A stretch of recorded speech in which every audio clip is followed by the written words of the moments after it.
is a little Christmas poem to explain a little bit about Santa Claus's white beard and fairies on top of Christmas trees. And Margaret has friends from the north, so before I begin, I say sorry about this. It was apparently written by Tim Brooks and Mick on the back seat of a York to London bus. And when we get to the end, you'll know why.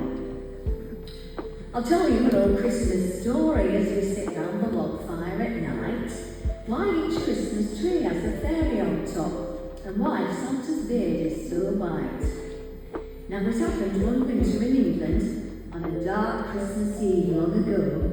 There was Santa out doing his rounds and playing on sledge in the snow. He was taking all presents to houses, and then when that first job was done, he went round again with his fairies, putting Christmas trees in every one. Now, just when he thought he might finish, and last house was almost in sight, he went to fetch more trees off Toboggan, and he found he were just 4 trees light.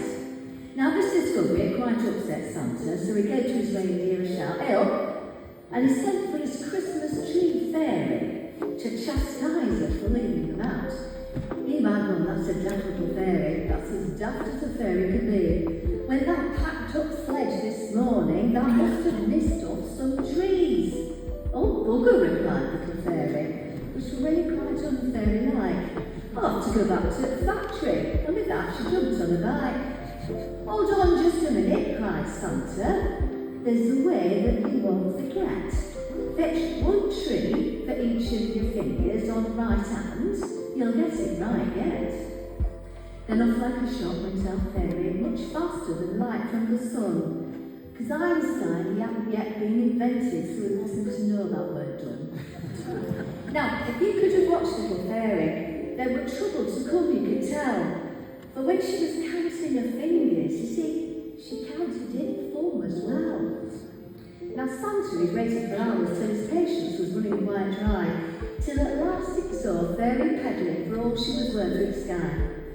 But then, as Fairy got nearer, well, Santa's anger grew more and more. He could see from the load she was bearing that she'd fetched him 5 trees and not 4. Santa got redder and redder. He started roaring with all of his might, till the glow from his nose outshone Rudolph, and his beard, it began to turn white. "Why, that's stupid!" he yelled at Fairy. "That's 4 times as thick as I thought. Now go and put trees in last houses, and as soon as I've finished, report." So straight away off went our Fairy, and as soon as she finished last place, she brought 5th tree back to Santa, and she waved it in front of his face.